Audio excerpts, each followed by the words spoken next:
Well, first of all, I thought it was somewhat of a surprise because it's the first Congress ever done in this way.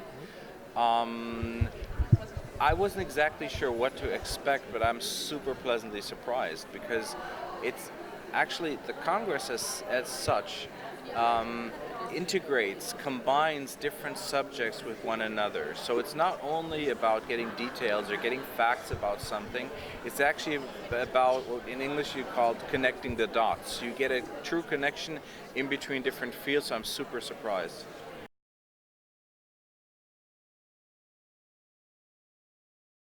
Well, the immune system is one of the key factors that I work with in therapy. Um, it's let's put it that way.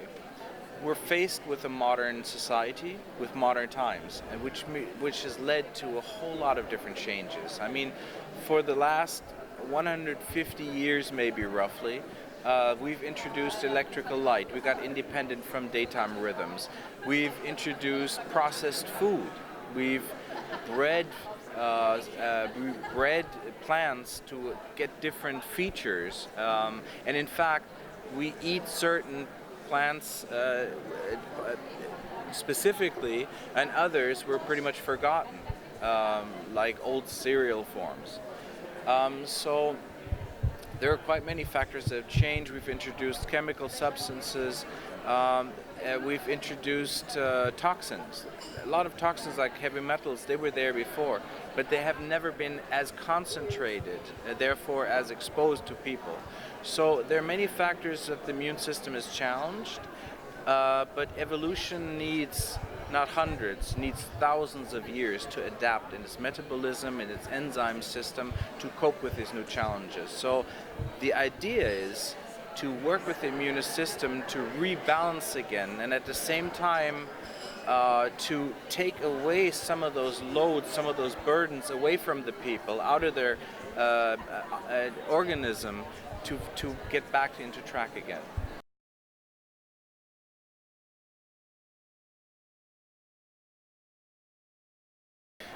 I think it is a really super way to work because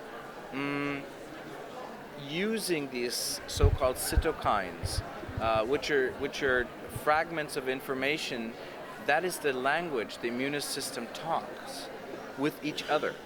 They talk that way.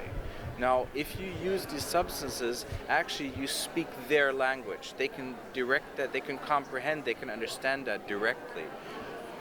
So it is a very positive and yet a natural influence on how they, at which state they are. If there's a state of alert, you can say, hold it. Yeah. If they're under challenged, if they're worn out and there's no response, you can say, okay, get your act together, please. And so therefore, it's a very nice way to do so, without any force, without pushing them too much.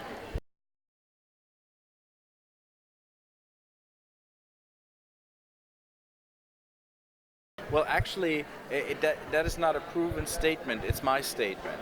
That's how I see it. Okay. It is just my personal observation. I'm not saying I own this idea, but it's just something that's grown out of my experience, that the status of the small intestine's wall is like the basic status for the immune system. Anything else that comes onto it, epigenetical factors, exposures, toxins, whatever, things that are in food, etc. They add to that situation, but just the general status of this wall is so important for the overall health. Not only because substances cannot be shielded from the body. It's also because many of high value or essential components, nutrients, cannot be taken into the body anymore accordingly. And so these people actually starve to a certain degree. And the other factor is, which I've pointed out in my lecture, I think it's a form of arrogance actually to say that the gut is the second brain. It's true to some degree, but actually if we look at it, and that's my statement, the gut is the first brain, not the second one. Evolutionary, it has been there much earlier, and what's between our ears, that's luxury. that's our evolutionary advantage we created later on. But this is actually the first brain, so that's why this has so much influence on us. Let's take the nerve that connects the brain with the gut, the so-called vagus nerve. Not Vegas, but vagus.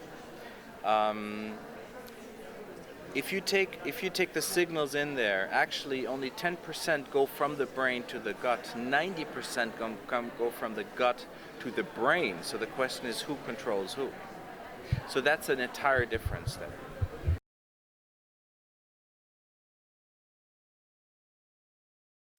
Yeah, well, that's actually the interesting factor now. This "you are what you eat" used to be the key factor, or at least to a certain degree. Yeah, but nowadays, because of this irritation, the so-called leaky gut syndrome, the term is a little bit off the meaning because it implies sort of a warfare thing, whatever. But if you take that as such, nowadays it's not really the question whether patients have this.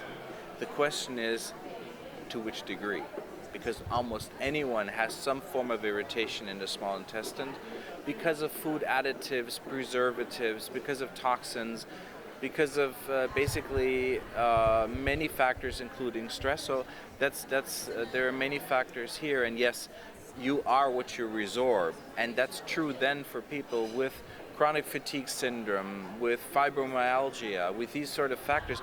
They all lack energy because they get a whole lot of components not that they should normally.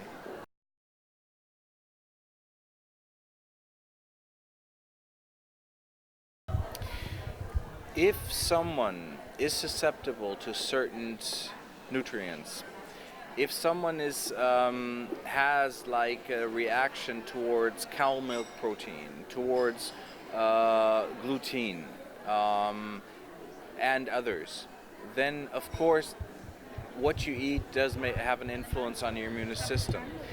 That's not necessarily given, but it can be. And the interesting factor is, so for example, if someone has a cow milk protein sensitivity, they often have one for soya just as well at the same time. And so they just substitute one with the other and it doesn't get better. Yes, it does have an influence, but this is not the key. An irritated intestinal wall, you will only support and help to a certain degree with a change of the diet. But fixing the problem has to come from a different way, from a different approach.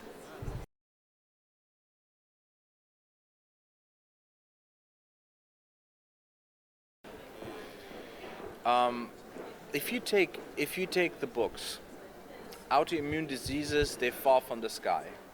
You sort of walk through a meadow, the sun is shining, you hear the cows, you hear the birds, you see the bees hum, and you see the plants, and suddenly an autoimmune disease drops from the sky and suddenly you have it, okay? Of course, that's complete nonsense. There is always a preliminary, there's a progression, there's an evolution of something. And to my personal experience, there are factors which change the immune system equilibrium into a different status.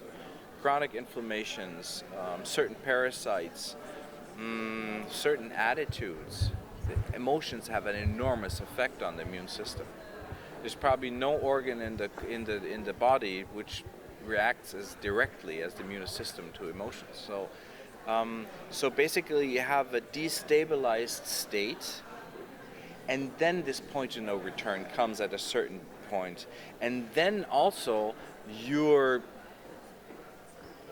let's say your attitude might then decide what form of disease comes, okay? Then you have this psychological relationship maybe. But the autoimmune status as such has a history. It has early stages, it has factors to it. So, and that often is linked with the gut situation.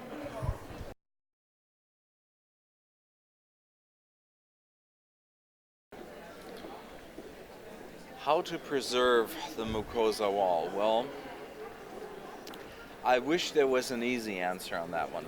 I'll try to make it short. I'll try. Um, you have clear influences on them. Anything that's anti-inflammatory obviously helps to improve the situation.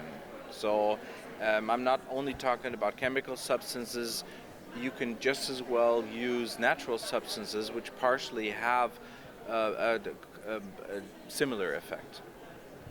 Some would use like incense or different ones. Now that's the one part. The other part is how to get rid of the irritation.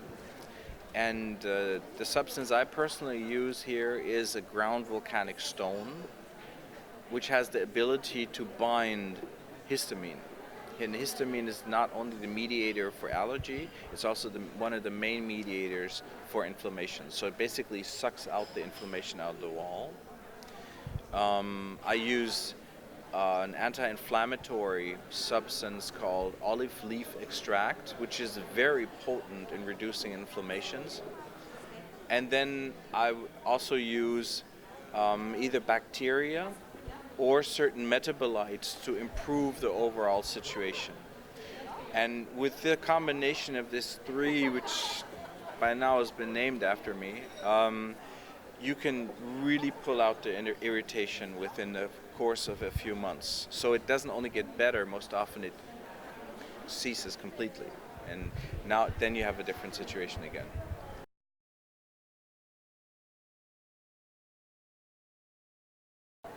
Don't be hard on yourself. It's not about how you should live, okay? Because most people say, oh, everything's bad and everything, and many things are bad, I agree. But the point is, it's actually, we live in the world we are. I treat many professional athletes, I treat many managers, and I can't just say, okay, for 6 weeks you go out in the cave, you wear some rags and you sing shanty songs or whatever, and then you're fine again. It doesn't work. It doesn't work that way. And so the idea is not to superimpose more burden, like do something for your health. Actually, the better strategy nowadays to really get someone emotionally is to take some burden away from them. So you reduce the stress, you reduce the toxic load in them, and you also take away some of these overshooting immunous reactions.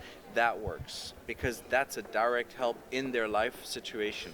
Of course, it'd be great if they might change some things, but that's their decision. I'm not the one who decides that.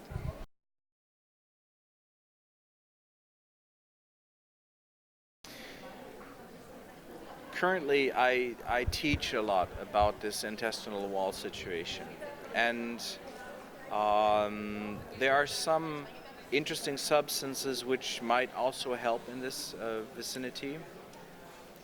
For example, currently I'm working with a special silicone oil that you can ingest, and it sort of gives a protective layer, and a few other substances, but that's something to evolve, and eventually there's going to be more lecture on that.